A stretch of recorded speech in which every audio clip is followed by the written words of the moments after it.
ఇక్కడ గనక మనం గమనిస్తే మొహమ్మద్ అజరుద్దీన్ గారు 2023లో జూబ్లీ హిల్స్ నుంచి పోటీ చేసి ఓడిపోయారు. అయితే నవంబర్ 11 తారీఖున జూబ్లీ హిల్స్ కి మళ్ళా ఉప ఎన్నికలు రాబోతున్నాయి. దానికి సంబంధించి అక్కడ దాదాపు 1,00,000 మంది ఓటర్లు ముస్లింసే.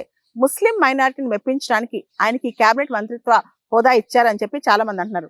అయితే తెలంగాణ బీజేపీ వర్గాలు మాత్రం జూబ్లీ హిల్స్ ఉప ఎన్నిక జరుగుతున్న తరుణంలో ఇప్పుడు కేబినెట్ మినిస్టర్ గా ఆయనకి ఎందుకు ఇవ్వాల్సి వచ్చింది, ఇది మోడల్ కోడ్ ఆఫ్ కండక్ట్ కి విరుద్ధం కాదా అని చెప్పి ప్రశ్నిస్తున్నారనమాట.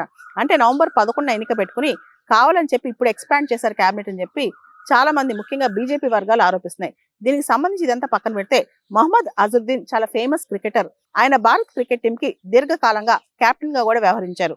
అయితే ఆయన పైన క్రికెట్ లో మ్యాచ్ ఫిక్సింగ్ స్కాండిల్ కూడా ఉంది. తర్వాత ఆయన ఏపీ హైకోర్టుకి వెళ్ళి ఆయన పైన ఉన్న బ్యాన్ ఎత్తేపించుకున్నారు. ఆయన పైన యాక్చువల్ గా లైఫ్ టైం క్రికెట్ నుంచి బ్యాన్ చేశారనమాట. కానీ ఏపీ హైకోర్టుకి వెళ్ళి ఆ బ్యాన్ ఎత్తేపించుకున్నారు. మొహమ్మద్ అజరుద్దీన్ ఇప్పుడు తెలంగాణలో అఫీషియల్ గా కేబినెట్ మంత్రి అయ్యారు. ఇంకా ఆయనకి మంత్రిత్వ శాఖ అలాట్ చేయలేదు.